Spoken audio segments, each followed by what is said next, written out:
New ইয়র্কে বাংলাদেশি কমিউনিটিতে বর্তমানে তীব্র উত্তেজনা বিরাজ করছে প্রধান উপদেষ্টা ডক্টর মোহাম্মদ ইউনূসের যুক্তরাষ্ট্র সফরকে কেন্দ্র করে। 22 সেপ্টেম্বর দুপুরে জেএফকে বিমানবন্দরে তাকে স্বাগত জানাতে এবং প্রতিবাদ জানাতে আওয়ামী লীগ ও বিএনপি নেতাকর্মীরা মুখোমুখি অবস্থান নেন, ফলে সেখানে উত্তেজনাপূর্ণ পরিবেশ সৃষ্টি হয়।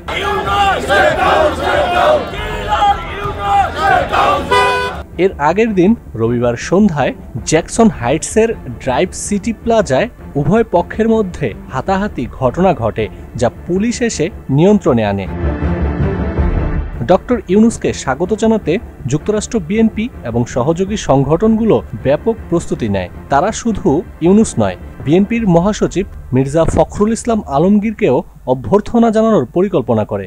অন্যদিকে আওয়ামী লীগ যেখানে ইউনূস সেখানেই প্রতিরোধ স্লোগানে জোরদার কর্মসূচি ঘোষণা করে। তাদের প্রতিবাদে অংশ নিতে বিভিন্ন অঙ্গরাজ্য থেকে শত শত নেতাকর্মী নিউ ইয়র্কে জড়ো হয়েছেন।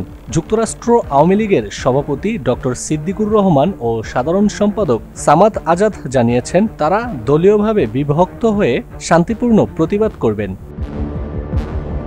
প্রতিবাদ কর্মসূচির অংশ হিসেবে আওয়ামী লীগ ঘোষণা করেছে, ডক্টর ইউনূস যেই হোটেলে থাকবেন প্রতিদিন সেখানে তারা কালো পতাকা প্রদর্শন ও অবস্থান কর্মসূচি ঘোষণা করবেন। এছাড়া 26 সেপ্টেম্বর জাতিসংঘে ইউনূসের ভাষণের সময় তারা বাইরে অবস্থান করবেন।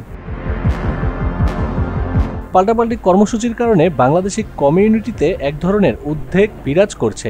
অনেকেই আশঙ্কা করছেন সামান্য উস্কানিতেই বড় ধরনের সংঘর্ষ ঘটতে পারে। এ কারণে পুলিশ ও নিরাপত্তা বাহিনী জেএফকে বিমানবন্দর সহ গুরুত্বপূর্ণ এলাকায় সতর্ক অবস্থান নিয়েছেন।